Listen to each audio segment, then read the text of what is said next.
So now, speak to us about each one individually, and we will stand in your shoes, but we will speak to your children from your perspective, but through the eyes of Source. And let's see what we might say that you might be able to use, or maybe you can find the feeling of it as we say it. Okay.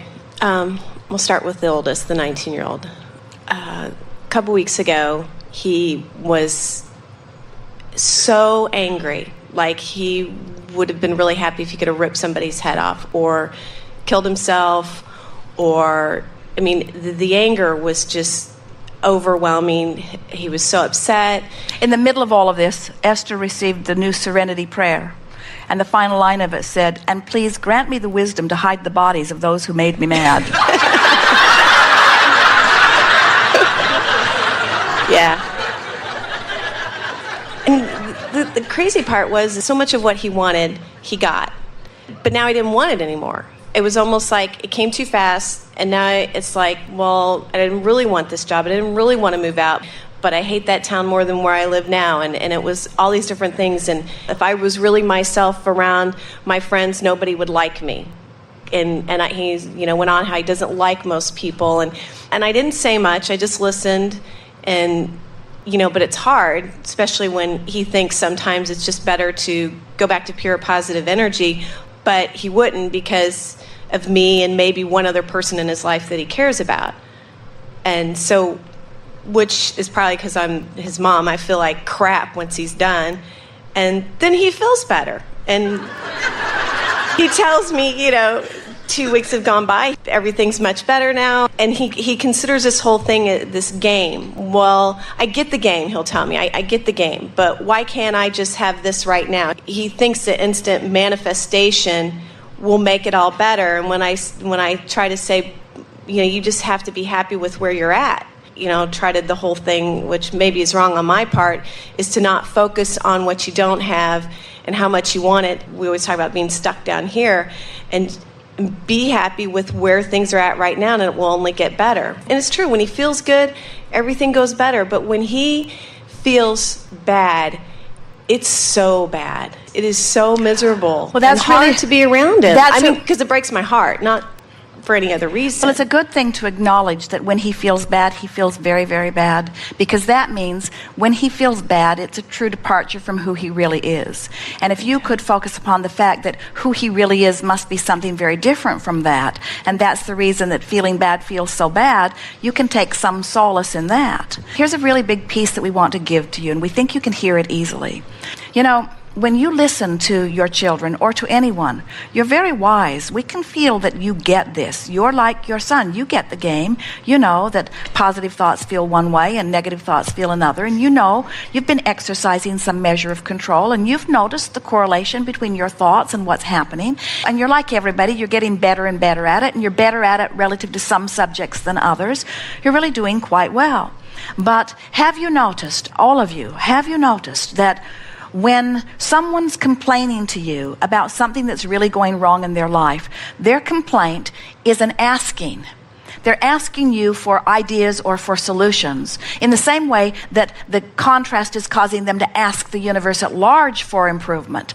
And just like they're not in a vibrational place where they can let the universe deliver the solution to them, they're not in a place where they can let your words deliver the solution to them. So what's really happening is when anyone, but especially someone that you really care about, asks you with really a lot of drama for solutions to a problem that's so active and alive within them, they are in the last place, an impossible place to hear your answer, even if it is the most brilliant answer of all times.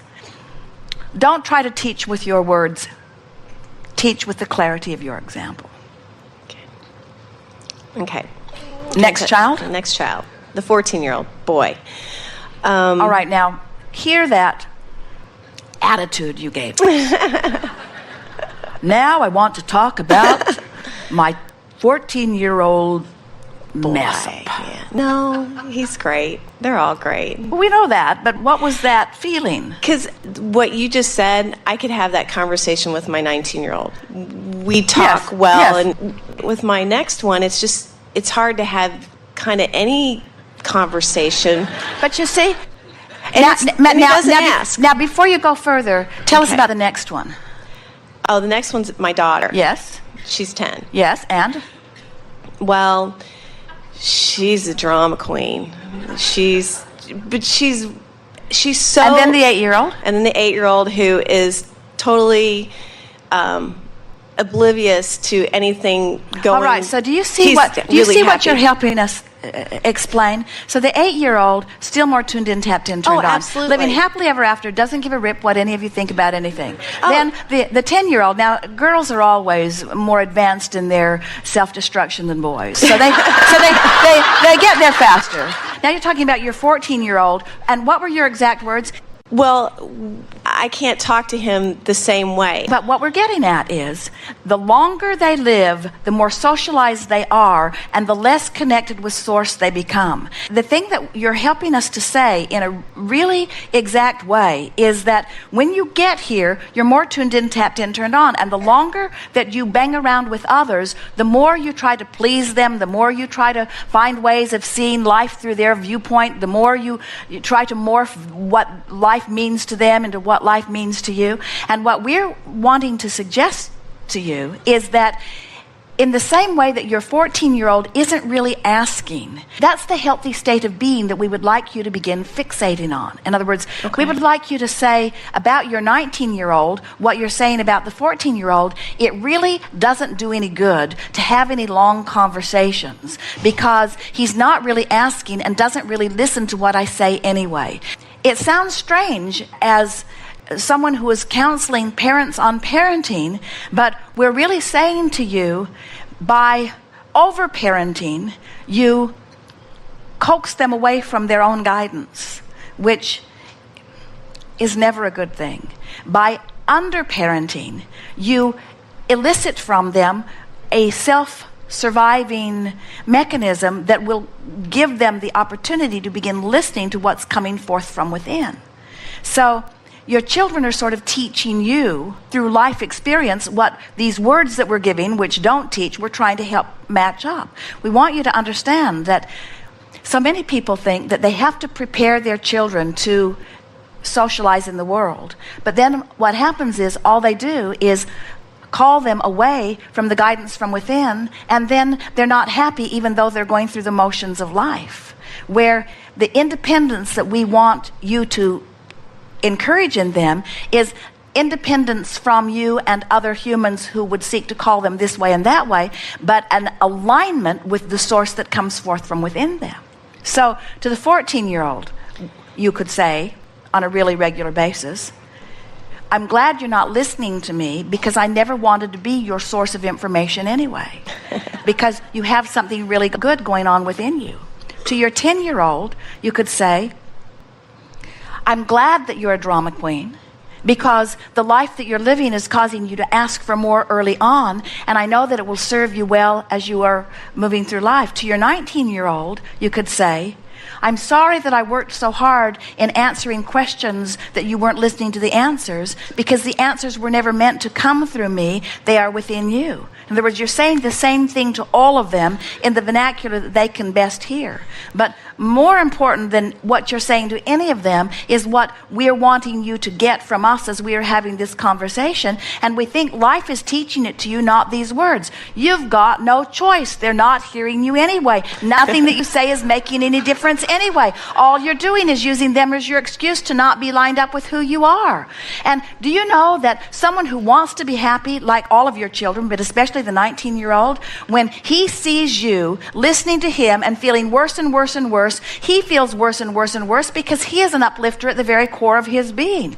It would be far better for him to see you say, you're not listening to me anyway, and you don't need my guidance anyway because you're figuring it out and I know who you are and you're going to figure this out, so let's just not have this conversation. It would be better for him to hear you standing on stable footing and talking to him like that than watching his own mother, who he loves with all of his heart, to wither before his eyes, and on very deep levels know that he's responsible for this current withering because it's coming in response to what he's saying, and that's what's got him upset more than anything. And that's why he's coming back to you and then saying to you, oh, getting that off my chest, it really helped me to feel better. We dramatized it. I launched stronger rockets. So next time he says something to you, say, good, I'm glad it helped. Never do that again.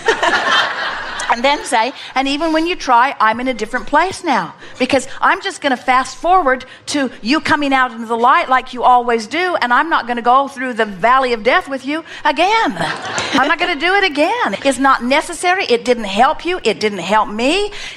And then say to him, I think it upsets you more than anything else when you upset me.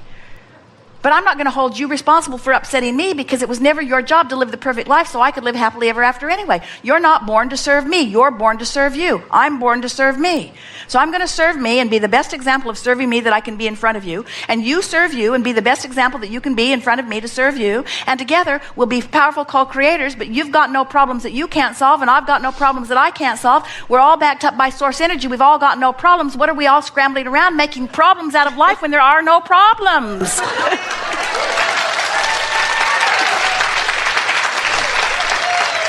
Say to your kids, if someone's mean to you, don't go there anymore. If someone's not nice, go someplace where there are nice people. Don't beat the drum of how ignorant or how mean or how inconsiderate someone was. All you do is draw all the ignorant, mean, inconsiderate ones out of the woodwork. They all swarm around you. When you fixate on one and let it become active in your vibration, they come from everywhere and surround you.